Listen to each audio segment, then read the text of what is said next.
अगर rice Sheikh election के बाद कांग्रेस में जाते हैं तो क्या यूसुफ अबरानी रईस का साथ देंगे या अबू हाशिम आज़मी का साथ? 224 सीट जो है वो जो है मुम्मा देवी की बात कर रहे थे। आपने सब जो है कांग्रेस के सामने कैंडिडेट उतारे, क्या वो आपने ठसन में उतारे कि वाकई में जीत के उम्मीदवार? एक ताई दो भाई की जो ये राजनीति चल रही है, अगर इस वक्त यूसुफ भाई अबरानी रहता है तो ये समीकरण चलता है कि 62 सीट वंचित बहुजन आघाड़ी को दिया जाए। अब ये बताइए कि मुसलमान जो है मनसे और यूबीटी की जो अलायंस है उस पर क्या सोचेगा? गीता गौली उस एरिया की एबीएस से है और पहले भी 3-4 बार कॉर्पोरेटर रह चुके हैं और समीकरण जो है उनके जो है फेवर में जाता है क्योंकि सिटिंग कॉर्पोरेटर है।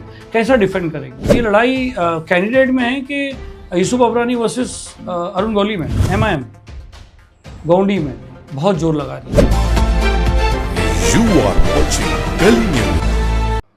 दोस्तों, आज हमारे स्टूडियो में यूसुफ अबरानी जी आए हुए हैं। यूसुफ अबरानी जी के बारे में सबको पता है, पहले कांग्रेस में थे, उसके बाद जो है समाजवादी की डोर संभाली, अबू हाशिम आज़मी के कंधे से कंधा मिलाकर जो है वो आगे बढ़ते गए और उन्होंने दावा किया कई जगह पर कि हम 50 सीट समाजवादी की लेके आएंगे। यूसुफ भाई, वेलकम टू द स्टूडियो। आप ये बताइए कि आज की तारीख में जो आपके दावे थे 50 सीट के, वो कहाँ पर है? देखिए, अभी जो मैं दौरा कर रहा हूँ पूरे मुंबई का, तो मुझे बड़ी उम्मीद है कि कम से कम 40 सीट पर तो हम नंबर 1 पे हैं हर जगह पे। तो इंशाल्लाह उम्मीद है कि 40 सीट तो आने वाली है, लेकिन कहीं ट्रायंगुलर कॉन्टेस्ट में 4-5 सीट और भी निकल सकती हैं। तो इंशाल्लाह 45 का टारगेट हो रहा है। और कितने हरा सकते हो आप? देखिए, हराने के लिए हमने, क्योंकि होता है ना कि अभी आप वोट तोड़ दिए, सामने वाले ने वोट तोड़ दिए। देखिए, हमने बहुत सोच समझकर सिर्फ 79 सीट पे इलेक्शन हम लोग लड़ रहे हैं और ये हमको मालूम है हमारा वोट बैंक क्या है, तो उसी जगह से उम्मीदवार खड़ा किया है और किसी पार्टी से अलायंस नहीं किया हमने। तो 79 सीट जहाँ हमारे लोग हैं, जहाँ ज़्यादा मुसलमान हैं, ज़्यादा यादव है, ज़्यादा ओबीसी है, दलित है, वहीं खड़ा किया है और किसी को हराने की हमारी कोई पॉलिसी ही नहीं है। लेकिन इंशाल्लाह इतना शानदार परफॉर्मेंस रहेगा।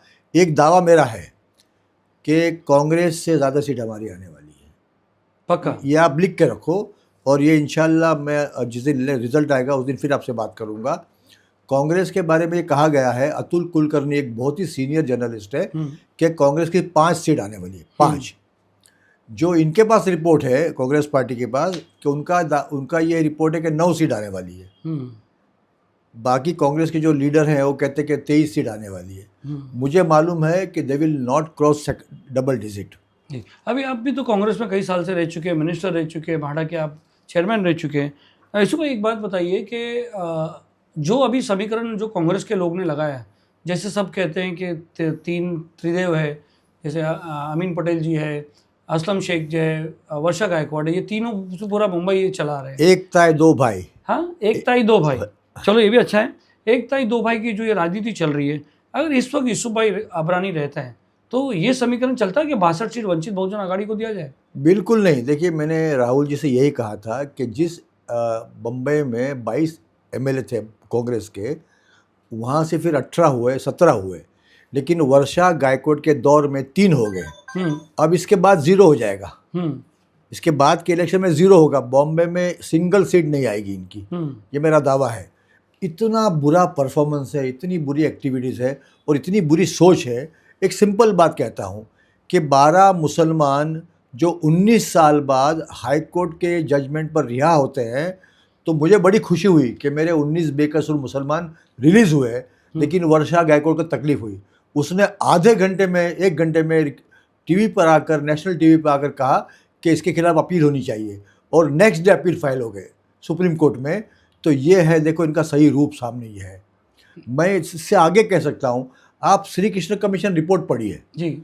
उस श्री कृष्ण कमीशन जो सुप्रीम कोर्ट के जज, उनको फसाद के बाद एक सर्वे करने, इंक्वायरी करने कहा गया, तो उसने लिखा है कि एकनाथ गायकवाड़, देखिए मरूम हो गए, उनके खिलाफ नहीं बोलना चाहिए, लेकिन ये है रिकॉर्ड पर है कि रात को पुलिस स्टेशन गए और 20 शिव सैनिक या 18 जो भी होंगे जिन्होंने मुसलमान को मारा था या परेशान किया था, उनको छुड़ाने के लिए वहाँ पहुँचे थे। तो ये रिपोर्ट में मेंशन है कि ये आदमी वहाँ पहुंचे थे उनको छुड़ाने के लिए। मगर सुबह ही उस टाइम तो आपकी भी सरकार थी। अगर आपने श्री कृष्ण कमीशन का जिक्र किया है तो मेरी जिम्मेदारी बनती है कि आपसे पूछना, उस टाइम तो कांग्रेस की जिम्मेदारी हो। अरे उस रिपोर्ट को आप लोग ने इतने सालों तक दबा के क्यों रखा? देखिए आपने देखिए आपने देखिए इम्प्लीमेंट क्यों नहीं किया? देखिए, कांग्रेस के कहने पर ही तो श्री कृष्ण कमीशन लागू हुआ था, बनी उसकी रिपोर्ट। लेकिन बाद में जब कमीशन जब इज एन आई वॉश। जब एक्शन टेकन रिपोर्ट आया, उसके बाद जो एक्शन लेना था, तब शिवसेना की गवर्नमेंट आ चुकी थी, तो उन्होंने सब रिजेक्ट कर दिया। क्यों? आपकी एमवे की भी सरकार थी, आप तो बोल सकते नहीं, ये थे। तो जो ये तो आप तो सब बोल सकते थे। नहीं, 2.5 साल सरकार चली, वो खिचड़ी सरकार थी ना जी। उसमें ये अपना कांग्रेस और यूबीटी और बाकी सब मतलब पार्टियां मिलकर बना रही थी ना, तो उसका आप देखिए उसका परफॉर्मेंस कितना बुरा था कि 2.5 साल में सरकार गिर गई। उदय ठाकरे की सीट चले गई, उसका बंगला गया, उसके एमएलए गए, उसके एमपीज गए, उसके नगर सेवक गए, बर्बाद हो गए रातों रात। तो सियासत में ये भी होता है। जिस शिवसेना का दावा था कि बम्बई जला देंगे या बम्बई हमारे पीछे बिना कुछ होता नहीं, आज देखिए क्या पोजीशन है उसकी। मगर मुसलमान कौम ने तो उनको सपोर्ट कर दिया। सपोर्ट आप तो देख रहे हो ना, आप ही चिल्ला रहे थे कि यूबीटी को वोट देखो, दो, यूबीटी को नहीं, वोट। मैंने अपोज किया था। मोदी को हराने के लिए मुसलमानों ने यूबीटी का साथ दिया, लेकिन आज जो यूबीटी का चेहरा सामने आ रहा है, मेरे पास क्लिप है कि आदित्य ठाकरे ने हाउस में मुख्यमंत्री का शुक्रिया अदा किया कि अच्छा हुआ कि आपने अजान बंद करा दी, या भोंगा बंद करा दिया, माइक बंद करा दिया। ये तो कहीं रिकॉर्ड पे नहीं है मेरे पास वीडियो आपको भेजता हूँ अभी, वीडियो हाउस में शुक्रिया अदा किया, और मैंने अपनी वीडियो में मेंशन भी किया है कि ये कहा है उन्होंने। आप मुस्लिम लीडर भी हो, इस्लाम जिमखाना एक रिप्रेजेंट करते हो, आप वहाँ के चेयरमैन हो। अब ये बताइए कि मुसलमान जो है मनसे और यूबीटी की जो अलायंस है उस पर क्या सोचेगा? अरे जो आपको मारते हैं, आपको ये बोलकर मारते हैं कि आप मराठी नहीं बोलते हो, आपको ये बोल के परेशान करते हैं कि आप बम्बई में हो तो हम जो चाहते हैं वैसा करना पड़ेगा, उस पार्टी को कौन वोट देगा? यूबीटी का जो 5% मुसलमान का वोट मिलने की उम्मीद थी, वो भी मनसे ने ख़त्म कर दी। राज ठाकरे का जो रोल है, या उसकी जो बातें हैं, या उसका जो अप्रोच है, या उसका जो तरीका है काम करने का, शुरू से। लाउड स्पीकर का तो नहीं बोल रहे, मस्जिद के लाउड स्पीकर का? देखिए, उन्होंने तो नमाज के बारे में ऑब्जेक्शन लिया कि रास्ते में नमाज नहीं होनी चाहिए। उन्होंने लाउड स्पीकर का ऑब्जेक्शन लिया कि लाउड स्पीकर निकल जाए, सामने हम खड़े रह गए, महाआरती करेंगे, ये राज ठाकरे के अल्फाज है। महाआरती करेंगे, प्लस ये है कि किरीट सोमैया गली गली, मोहल्ला मोहल्ला, घर घर मस्जिद के सामने जा रहा है और आपको चैलेंज करता है। नीलेश राणे बोलता है कि मुसलमानों को मस्जिद में घुस के मारूंगा, तो इसका बदला लेने का वक्त आ गया। ये तो बीजेपी है, ये तो बीजेपी नहीं, सब देखिए, मैं आदित्य ठाकरे की बात किया, मैंने एकनाथ शिंदे की बात किया, मैंने वर्षा गायकवाड़ की बात किया, मैंने नीलेश राणे की बात किया कि इनका सही चेहरा हमारे सामने है जी। ये चारों के वीडियोस हैं, चारों के रिकॉर्ड्स हैं, चारों ने क्या क्या बात हमारे खिलाफ की है, सब रिकॉर्ड पर है। इस बार कांग्रेस का, यूबीटी का बहुत बुरा हाल होने वाला है। तो आप यही लोग, यही समाजवादी यही बात कर रही है, भूत दिखा रही है उनका? नहीं, भूत। देखिए, हम लोग ने 2-3 बातें की है। हमेशा ऐसे होता है इलेक्शन में दूसरे की जाति धर्म पे। समाजवादी पार्टी हिंदुस्तान की 3rd लार्जेस्ट पार्टी है, 37 एमपीज हमारे हैं, हमारे कम से 70-80 एमएलए हैं। बम्बई में हमारे 2 एमएलए हैं, और पार्टी के 7-8 नगर सेवक, इसके पहले 23 नगर सेवक थे, 4 एमएलए थे, 1 मंत्री था और 1 हमारा एमएलसी था। तो पार्टी को बढ़ने का बड़ा स्कोप है। मैंने पार्टी ज्वाइन करने के, मुझे प्रफुल्ल पटेल जी का फ़ोन आया, मुझे इनका अजित पवार का फ़ोन आया, मुझे एकनाथ शिंदे जी का फ़ोन आया, मिलिंद देवरा का फ़ोन आया। मैंने कहा कि नहीं, ज़िंदगी की आखिरी इनिंग खेल रहा हूँ मैं, तो मैं किसी ऐसी पार्टी से अपना तालमेल नहीं रखना चाहता जो हमारी कौम की दुश्मन है, या जिसकी बातें या सोच हमारे खिलाफ है। इसीलिए मैंने समाजवादी पार्टी, बड़ा मुश्किल रास्ता था, बड़ा कठिन रास्ता था, और कोई मतलब ऐसा लगता नहीं था कि पार्टी को कहाँ तक हम लेके जा सकते हैं, लेकिन मेहनत किया। आज बम्बई में 80 से लड़ रहे हैं हम लोग, बड़ा अच्छा माहौल है पार्टी का। यूसुफ भाई, जो अभी आपने कहा कि कांग्रेस से ज़्यादा सीट आने वाली है, तो उसमें इंशाअल्लाह, उसमें आपकी जो है अमरीन शहजाद अफगानी, क्या वो भी शामिल है? देखिए, 212 जहाँ से मेरी बहू इलेक्शन लड़ रही है, वो समाजवादी पार्टी की सबसे प्रोमिनेंट उम्मीदवार है, और जो हमने अभी जो कैंपेन किया है उससे मुझे पूरी उम्मीद है। इतना प्यार, इतनी मोहब्बत, इतना रिस्पेक्ट मिल रहा है लोगों से, और ये नहीं कि मैं जा रहा हूँ तो लोग मेरे पास आ रहे हैं, वो खुद बढ़ बढ़ कर मेरे पास आ रहे हैं कि हमको इनका साथ देना है। तो मैं इनका बड़ा शुक्रिया अदा करता हूँ। और साइकिल निशान ये पूरे 212 में इतना मशहूर हो चुका है कि घर घर ये निशान पहुँच चुका है हमारा। हम घर घर, डोर टू डोर कैंपेन भी हो रही है। मेरा लड़का, मेरी बहू घर घर जाते हैं, मतलब यहाँ तक कि मेरी वाइफ भी कैंपेन में इन्वॉल्व है, और मेरी दोनों बेटियाँ, वो लोग भी मतलब सब छोड़कर, अपना बच्चों को छोड़कर इस कैंपेन में लगे हुए हैं, क्योंकि हमको लगता है कि मुस्लिम पढ़ी लिखी लड़की अगर जीत के आती है तो ये कौम का बड़ा काम कर सकती है, क्योंकि 50% रिजर्वेशन है ना, तो हमारी मुस्लिम बच्चियों को इलेक्शन लड़ना पड़ेगा, इलेक्शन जीत कर हाउस में जाना पड़ेगा और कौम के लिए काम करना पड़ेगा। जी, आपके जो है गीता गौली उस एरिया की एबीएस से है और पहले भी 3-4 बार कॉर्पोरेटर रह चुके हैं और समीकरण जो है उनके जो है फेवर में जाता है क्योंकि सिटिंग कॉर्पोरेटर है। कैसा डिफेंड करेंगे? देखिए 31,000 मुस्लिम वोट्स हैं, 10,000 हिंदू वोट्स हैं और बाकी 2-3 हज़ार दूसरे वोट हैं। आप सोचिए कि 31,000 मुसलमान जहाँ हैं और जहाँ सिर्फ 12,000 ये लोग हैं, तो वहाँ जीतना किसको चाहिए? अगर पूरी कौम साथ में है, पूरे हमारे कौम के लोग जमा हो जाए और ये सोच लें, तो जाहिर बात है कि हमारी जीत बहुत आसानी से हो सकती है। लेकिन क्या है कि अरुण गवली का एक दौर था, मतलब वो फेमस गैंगस्टर है, वो आज भी बोलता है, आज हालांकि आज का जहन काम नहीं कर रहा है या वो इतना होश में नहीं है, लेकिन बोलता है कि देखो यूसुफ अबरानी को तो घर घर जाना पड़ता है, मोहल्ला मोहल्ला निकलना पड़ता है, लोगों से हाथ जोड़ने पड़ते हैं, लोगों को रिक्वेस्ट करनी पड़ती है, स्पीच करनी पड़ती है, मेरे को खाली फ़ोन करने का है। तो मैं उससे कहता हूँ कि तेरा फ़ोन का दौर ख़त्म हो गया, अभी 18 साल का बच्चा भी तेरे फ़ोन से डरता नहीं है और पूरी कौम एक साथ रहेगी और साबित करेगी कि पैसे का और डर का माहौल हमारे यहाँ बिल्कुल नहीं है। हमारे यहाँ ईमानदारी है, हमारा हर बच्चा जो हमारा 18 साल के ऊपर का बच्चा है वो दिल खोल के जाएगा, वोट करेगा साइकिल को और कामयाब करेगा। एक जगह मैंने बैनर देखा था डैडी वर्सेस डैडी, जैसे कि मतलब डैडी अरुण गौरी को डैडी बोला जाता है और अमरीन शहजाद अबरानी है वो भी आपको डैडी बोलते हैं, तो ये लड़ाई कैंडिडेट में है कि यूसुफ अबरानी वर्सेस अरुण गौली में? देखिए ऐसा, वो डैडी अलग तरह से मशहूर है कि भाई वो अंडरवर्ल्ड का डॉन था, उसके लिए लोग डैडी कहते हैं। मेरा ऐसा कोई वो नहीं है, हमारा उनका कोई मैच ही नहीं है। मैंने बीच में कहा इंटरव्यू से कि छोटा शकील हो, छोटा राजन हो, ये अपना तुम्हारा अरुण गवली हो या अबू सालिम हो, इनसे हमारा कोई लेना देना ही नहीं ना। हम लोग इलेक्शन लड़ते हैं, इलेक्शन ये है कि अच्छे लोगों को चुनकर आगे भेजने की बात है ना, इसमें कोई मतलब ये गलत सलत काम हमको नहीं करना। तो अगर हाउस में जाके भी कोई दादागिरी तो नहीं करनी ना, वहाँ जाके काम करना है कौम का, तो इनका काम नहीं है, अरुण गवली का या उसकी बेटी का काम नहीं है। ठीक है, पहले 2-3 बार इलेक्शन में कामयाब हुए, उसकी वजह बहुत सारी हो सकती है।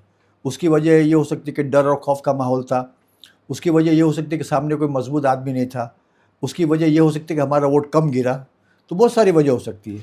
आपके सामने, आपकी जो है बहू के सामने अपोजिशन में जो है आपके वोट काटने के लिए जो है कांग्रेस के कैंडिडेट है, क्योंकि अगर वो मुस्लिम समीकरण आता है जैसे आपने कहा एमएनएस के थोड़े बहुत वोट जा सकते हैं, तो क्या उस समीकरण के बारे में क्या कहना? देखिए कांग्रेस तो डूब चुकी है, उनकी नसों में खून बाकी नहीं है, ये एक डूबता हुआ जहाज़ है।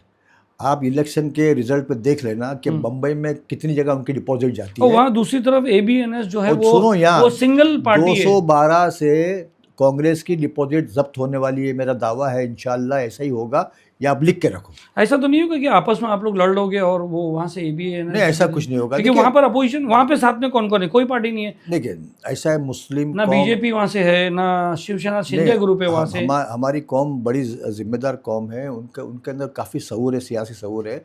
वो लोग जानते हैं कि डुप्लीकेट कैंडिडेट कौन है और सच्चा कैंडिडेट कौन है और किसको वोट देने से आदमी जीत सकता है, तो उन्होंने ये पसंद कर ली है। पूरे इलाके में घूमता हूँ, उन्होंने अमरीन अबरानी को पसंद कर लिया है, साइकिल को मोहर लगाने का फैसला कर लिया है और वहाँ से कांग्रेस की डिपॉजिट जाने वाली है, या आप लिख के रखो। देखिए गीता गवली अकेली नहीं है, साथ में बीजेपी भी है।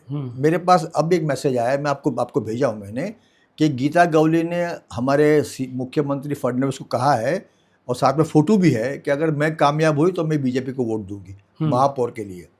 वो तो लास्ट टाइम भी बात हुई थी, तो नहीं, वो तो रिकॉर्ड है, वो क्लियर है। एबीएस जो है बीजेपी का आदमी 30 तारीख को जो लास्ट दिन था फॉर्म भरने का, 3 बजे का वक्त था, वो 6 बजे पहुंचता है, 6 बजे पहुंचता है फॉर्म भरने के लिए। तो इससे मालूम होता है कि वो बातचीत हो गई है, सेटिंग हो गई है और गीता गवली बीजेपी के उम्मीदवार हैं। नहीं, वो तो सब उनके सामने तो हमेशा ऐसे ही होता है। ऐसे ही होता है, ऐसे शिंदे ग्रुप हो, ये कोई खड़ा नहीं होता। एबीएस की सीट वहाँ से नहीं, वहाँ से मनसे खड़ी है और मनसे और यूबीटी का अलायंस है, उसमें मनोज जामसुदकर और ये लोग काफ़ी मेहनत कर रहे हैं, देखिए क्या होता है उसका। अभी भी आपने कहा कि 31,000 जो वोट्स हैं, मगर मुस्लिम एरिया में देखा जाता है वोटिंग परसेंटेज बहुत कम है, कैसे इसको आप समीकरण में करेंगे? देखिए हम लोग एक मिसाल कायम करेंगे इंशाल्लाह। मैं 212 की आवाम से जो मैं बात करके आया हूँ और जो उनका जज्बा है कि इस बार पूरे बम्बई में सबसे ज़्यादा परसेंटेज वोटिंग होगी 212 में, 80% वोटिंग होगी, 80%। सॉरी टू से यीशु भाई, मेरा भी एक्सपीरियंस है आपके एरिया का, आगरी पाड़ा का। सब बड़े बड़े फ्लैट में रहते हैं, उनको उतर के जाना देखिए बहुत कम परसेंटेज होता है। यही बातें करना, नहीं यही टू बी फ्रैंक, नहीं सुनिए, आपकी बात सही है। अब वो माहौल नहीं रहा। इसके पहले असेंबली इलेक्शन में और उसके पहले पार्लियामेंट के इलेक्शन में आगरी पाड़ा और मतलब 212 से काफ़ी लोगों ने वोट दिया, और इसकी मिसाल मुख्यमंत्री ने दी कि वहाँ से वोट जिहाद हुआ है। इस बार उससे बड़ी तादाद में लोग वोट करेंगे, और हमारा दावा है कि 80% वोटिंग होगी। ये तो देखिए, आप रिकॉर्ड चेक कर लेना। ये तो कुछ ज़्यादा नहीं हो गया। नहीं, ये टोटल वोटिंग परसेंटेज 3540 है बीएमसी का। ये इसलिए है कि वहाँ के प्रोमिनेंट लोगों ने रिकॉर्ड पे कहा है कि हमारी बिल्डिंगों से 80% वोटिंग होगी। मैं ट्रांजिट में गया, मैं लक्की कंपाउंड गया, मैं झूला मैदान गया, उसकी 2-3 बिल्डिंग में मीटिंग किया, सब ने कहा कि इस बार हमारा 80% वोटिंग होगा। वो तो वक्त ही बताएगा। इंशाल्लाह ऐसा होगा। अगर आपसे बात की जाए और रईस की आज की तारीख में बात नहीं की जाए तो इंटरव्यू अधूरा लगेगा। लोग पूछेंगे कि भाई यूसुफ भाई से तुमने रईस के बारे में क्यों नहीं बात किया। देखिए, हम अबू हाशिम आज़मी साहब और रईस दोनों पार्टी के एमएलए हैं। दोनों में कुछ नाराज़गी है, कुछ अनबन है, कुछ नाराज़गी हो मतलब है। मुझे इतनी जानकारी नहीं है, लेकिन ये है कि हमने ऐसा बोलेंगे तो कैसा चलेगा। नहीं, मैंने बड़ी कोशिश की कि भाई जो भी नाराज़गी ख़त्म हो जाए और स्मूथ मामला हो। लेकिन क्या था कि बहुत सारा मामला एक साथ उलझा हुआ था। भिवंडी की बात है, बॉम्बे की बात है, तो पूरी कोशिश हुई। और मेन तो अब ये मामला अखिलेश यादव जी के पास है। देखिए वहाँ से क्या बातें होती है, किस तरह उनको करीब लाया जाता है और क्या क्या एफर्ट्स होते हैं, वो प्रोसेस में है। आप लोग ने एक बड़े वादे किए थे कि भाई ये आएगा वो आएगा, बड़े बड़े प्रचार आएंगे, वो तो आने से अभी तो आज 8 तारीख हो गई है। नहीं, कम से कम 10-12 लोग आ चुके हैं। अभी हम लोग अभी भी स्टार प्रचारक बोल के हम लोग रिक्वेस्ट करते हैं ना, तो वहाँ से रिक्वेस्ट जाती, फिर वहाँ से इलेक्शन कमीशन से। अखिलेश यादव तो नहीं आ रहे ना। नहीं, 10 तारीख का उनका ऐसा अभी तक तो है 70-80% का 10 तारीख को लंच करेंगे बॉम्बे में, ऐसा हमको मालूम पड़ा है।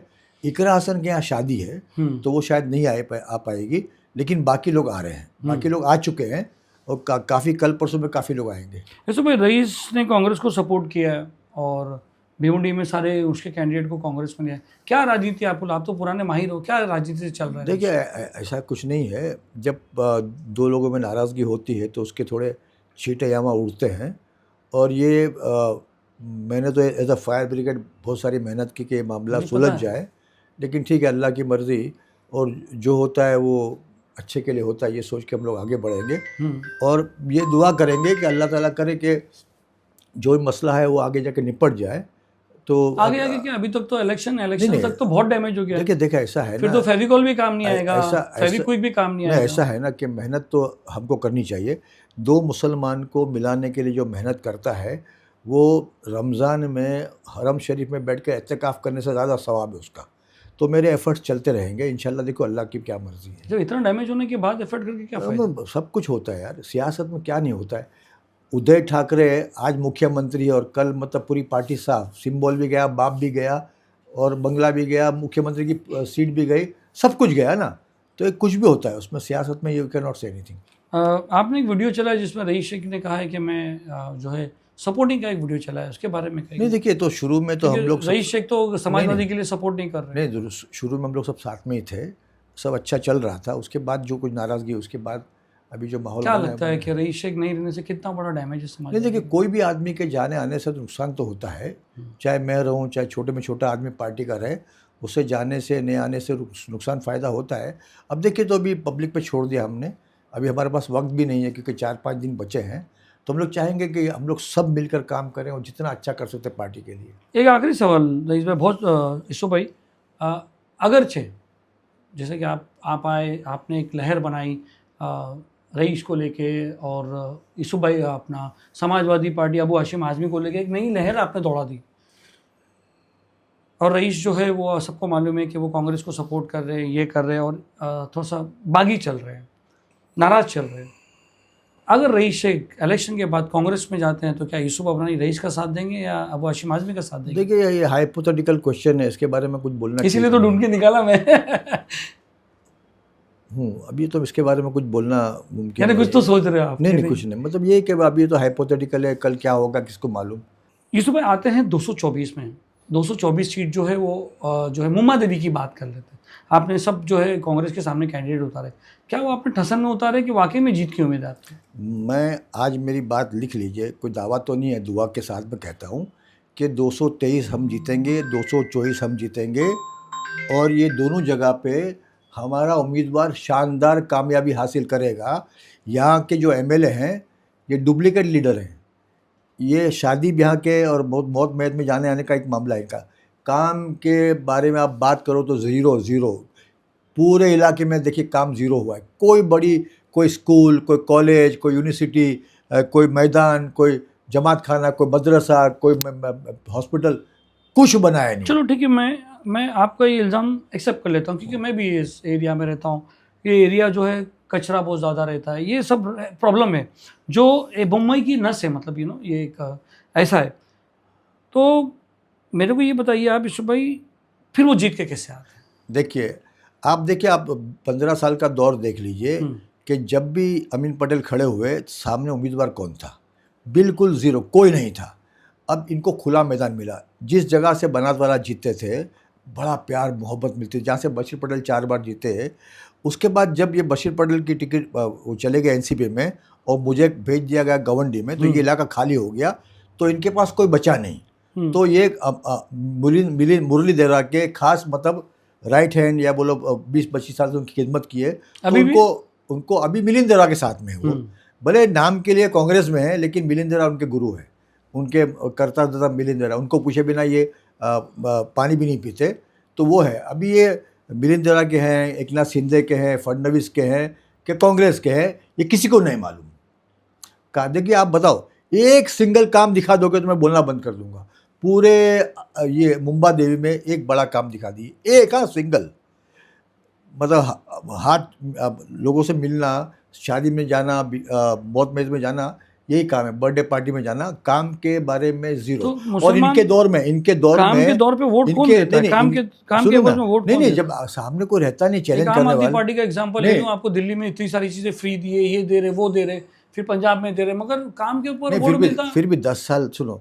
अब जैसे कि 224 है, 223 है, आप देखिए कांग्रेस के जो लोग थे, जो अमीन पटेल के साथ में थे, उनका रिकॉर्ड चेक करो अभी वो जाके, कि 200-250 लोग हैं कंप्लेंट करने वाले, उसमें नंबर 1 पे कांग्रेस के लोग हैं, जो आरटीआई एक्टिविस्ट हैं, जो पैसा वसूल करते हैं। उनको महीने की 2-2 लाख आमदनी है उनकी वोट से। तो ये किसके भरोसे पे? ये आमदार के भरोसे पे ना, कि वहाँ से पैसा क्यों मिलता है उनको, और उसी पे चल रहा है। आज लोग राह देखते थे कि ऐसे लोग इलेक्शन लड़े तो उनको हराने का मौका मिले। करप्शन में नंबर 1। तो इसलिए 223 में बहुत शानदार कामयाबी मिलेगी उमर लकड़वाला को, और 224 में 224 में आपका इंटरव्यू लिया था हमने, हाँ। पारिक फैमिली के खिलाफ कमू जाफर का मैटर था, हाँ। वो आपने खुल के नहीं बताया था। नहीं, देखिए, मैं खुलकर बोल रहा हूँ ना कि वहाँ जो लोग हैं वो राह देखते थे कि ये इलेक्शन में खड़ा हो, तो तुम अगर कंप्लेंट करोगे, लोगों को परेशान करोगे, तो मौका तो आएगा कभी। अब मौका मिला उनको, अब बदला लेने का मौका मिला। आप देखना, आज कांग्रेस नंबर 3 पे चल रही है वहाँ। मगर अमीन पटेल जी का तो दावा है कि पहले से ज़्यादा वोट लेके आएंगे। आप देखना ना, मैंने उनका इंटरव्यू में दिया ये सपना है उनका कि मुसलमानों का वोट कांग्रेस का वोट है। वो दौर ख़त्म हो गया। अब मुसलमान बड़ा शऊर वाला, बड़ा समझदार है, उसको मालूम है कि मेरे वोट की कीमत क्या है। जितने लोग जाएंगे वोट देने के लिए, 90% मुसलमान कांग्रेस के खिलाफ वोट देगा। उसको वर्षा गायकवाड़ को दिखाने का कि तू हमारे कौम के खिलाफ बात करती है, तो देख क्या रिजल्ट आया तेरा। इलेक्शन के बाद आप अपने आप को कहाँ देखते हो? इंशाल्लाह बहुत आगे, बहुत ऊपर, अल्लाह ने चाहा तो। आपने कहा लास्ट इनिंग है। हाँ, मतलब मेरी 71 की एज हो गई है। देखिए अरे आज वाह, भी, अच्छा बता दिया आपने। देखिए आज भी मेरी हेल्थ ठीक नहीं है, मुझे ब्लड प्रेशर भी है, डायबिटीज़ भी है। ये तो क्या है कि अल्लाह ने मौका दिया है। थोड़ा लोग मानते करते हैं, तो मैं कुछ ऐसा घबराहट नहीं होती सुबह कि आखिरी मैटर में लोगों को क्या जवाब दूंगा, समाजवादी में आया हूँ और अगर समाजवादी नहीं चली या कुछ हुआ, ऐसा कुछ ये सब तो दिमाग में आता होगा ना सुबह? बहुत सोच समझ कर फैसला किया था मैंने। वो पार्टी जो मुसलमानों के खिलाफ है, वो पार्टी जो बीजेपी से लगी हुई है, उसके साथ जा नहीं सकता मैं। और कांग्रेस का रियल चेहरा मुझे मालूम है। वर्षा गायकवाड़ का जो कंडक्ट है, उसकी जो बातें हैं और उसका जो बिहेवियर है। आज देखिए, बड़े बड़े लीडर कांग्रेस के, भाई जगताप, नसीम आरिफ खान, मनास जी, सापरा जी, कोई साथ में नहीं है। ये अगर 5 सीट भी जो लिखा है अतुल कुलकर्णी ने वो आ गए तो बड़ी तो बात है। इनको ये बड़े बड़े दिग्गज लोग को हटा के ये पावर कैसे में आ गए? तो ये तो देखिए, आप लोग की कमजोरी हो गई। नहीं 3 सिटिंग एमएलए हैं तो हाँ। यहाँ क्या बोलते हैं ना, एक ताए दो भाई, हर फैसला ये लोग करते हैं, ये 3 लोग करते हैं।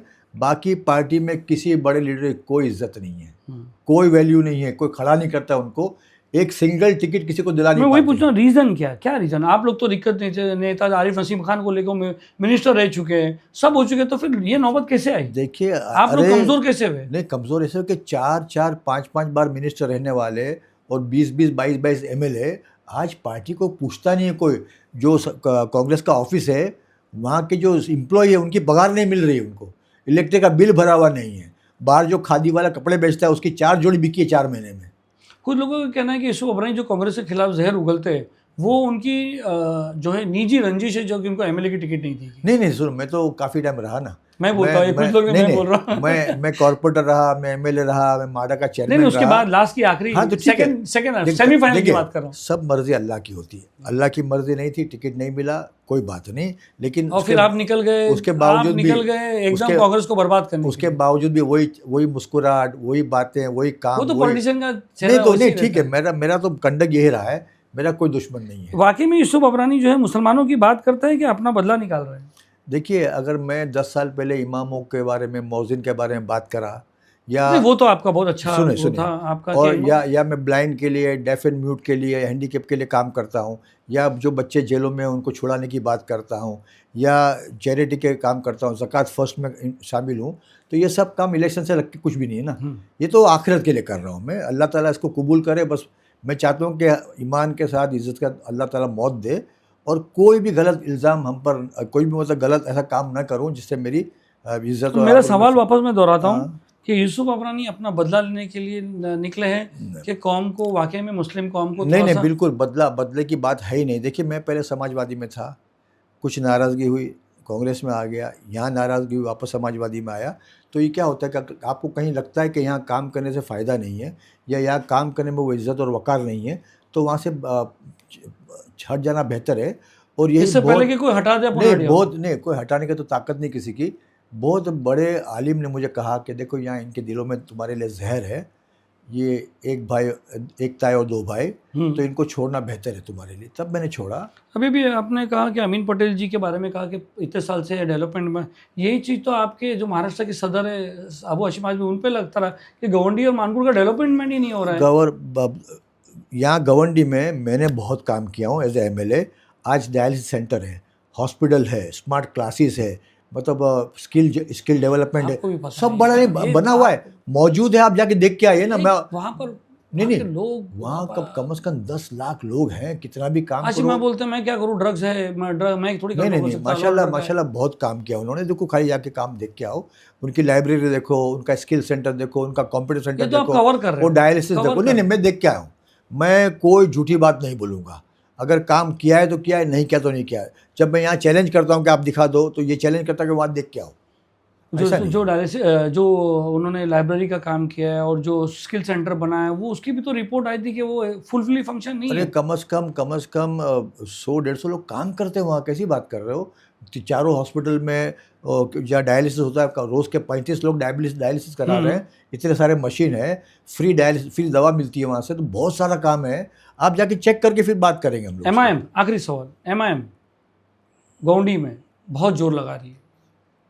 देखिए, मैं MIM के बारे में मैंने आज तक कुछ कहा नहीं है, लेकिन कितनी बार तो आपने बोले हो। नहीं, मैं सोचता नहीं, मैंने आज मेरे चैनल पे बोला सुनो ना। अभी बोलता हूँ ना कि MIM के ताल्लुक से एक जो आम फीलिंग है मुसलमानों के अंदर, वो ये है कि बीजेपी की बी पार्टी है, और उनके बिहेवियर, उनका कंडक्ट, उनका हरकतें, उनकी बातें ये साफ जाहिर करती है।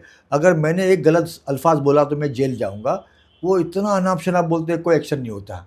कोविड के पीरियड में उनको 4-4 ब्रांच की परमिशन मिलती है, और मतलब ये है कि अपने इलाके में, अपने स्टेट में 8 सीट लड़ाते हैं, और बाकी जगह 150 सीट, 100 सीट, और जगह जगह वहाँ जाके सेक्युलर पार्टी के लोगों को हराते हैं वो लोग। बिहार में भी 5 MLA आए उनके। अरे अगर 100 लड़ोगे और 5 आएंगे तो कौन सा तीर मार लिया आपने? चलो ठीक है, अभी भी तो अभी 80, 90, 70, 80 लड़ रहे, देखते हैं आपकी कितनी आती। अभी आपने कहा कि ये बी पार्टी है, कांग्रेस भी तो अभी सपोर्ट करी बीजेपी को। देखिए, कांग्रेस का चेहरा तो है ना, बहुत अभी देखता हूँ। अमरनाथ में नहीं, कांग्रेस का तो चेहरा देखता हूँ मैं कि जो वर्षा गायकवाड़ है, उनका कितना क्लोजनेस है मुख्यमंत्री से, वो कितना क्लोज है बाकी ऐसे लोगों से जैसे राहुल गांधी खिलाफ है। वो क्यों हो रहा है? क्योंकि बहुत सारी बातें प्रूफ नहीं है तो साबित नहीं कर पाते, लेकिन लोगों को मालूम है कि जो कुछ चल रहा है क्यों चल रहा है। अच्छा देखिए, वर्षा गायकवाड़ वो अपनी बहन के लिए लड़ रही थी, भाई जगताप खुद के लिए लड़ रहे थे, असलम अपने दामाद के लिए लड़ रहा था। तो ये लोग पार्टी के लीडर वो थे जिन्होंने पार्टी को डुबा दिया अपने खुद के मफाद के लिए। लीडर वो होता है जो बाकी लोगों को आगे बढ़ाता है। जब मैं था, वो तो बढ़ा रहे हैं अपने अपने लोगों को। अपने घर के लोगों को, बाहर के लोगों को नहीं। तुम्हारा कार्यकर्ता है, तुम्हारा पार्टी में तुम्हारा साथ दिन रात एक कर दिया, उसको आगे नहीं बढ़ाएंगे। वो अपने ड्राइवर को, अपने क्लर्क को, ऐसे लोगों को आगे बढ़ाते हैं। जी, मेरा सवाल दूसरा था यूसुफ भाई। बोलिए मेरा ना। सवाल ये था कि कांग्रेस को भी बीजेपी की बी टीम कहा जा रहा है। देखिए, ये तो इल्ज़ाम मैं तो नहीं, इल्जाम नहीं, ये तो उन्होंने नहीं, सपोर्ट किया ये है। बात है ना, ये तो बहुत पुरानी चल रही है, 100 साल से चल रही है बात। तो वो टाइम पे कांग्रेस में ऐसे सेक्युलर लीडर थे, इसकी इमेज अच्छी थी। आज जो कांग्रेस के राहुल गांधी को छोड़कर बाकी लीडर हैं, वो सब के सब कम्युनल हैं, सब के सब कम्युनल हैं। इसीलिए देखिए, आज कोई बड़ा लीडर दलित नहीं है कांग्रेस में। बड़ा लीडर मायावती या काशीराम जैसा कोई लीडर कांग्रेस में नहीं है। कोई बड़ा मुस्लिम, अब्दुल कलाम आज़ाद ऐसा लीडर कांग्रेस में नहीं है। किसी को बढ़ने का मौका ही नहीं दिया कि अगर हमारी पार्टी में कोई बड़ा लीडर मुस्लिम बन जाएगा तो उसकी ज़्यादा कदर होगी, कोई दलित होगा तो कदर होगी। तो इसलिए उन्होंने कभी चाहा नहीं कि कोई बड़ा मुस्लिम या कोई बड़ा दलित लीडर हो। इसीलिए पार्टी की इतनी बुरी हालत है। बहुत बहुत शुक्रिया सुबह हमारे से जुड़ने के लिए, और बेस्ट ऑफ लक आपकी बहू के लिए। Thank you. और जितने भी आपने दावे किए वो तो 16 तारीख को पता चलेगा। मैं सबसे गुजारिश करूंगा कि देखिए, 212 से जो मेरी बहू है अमरीन अबरानी, उसको आप सपोर्ट कीजिए। पढ़ी लिखी डायनेमिक गर्ल लड़की है और इंशाल्लाह बड़ा काम करेगी। बहुत बहुत शुक्रिया।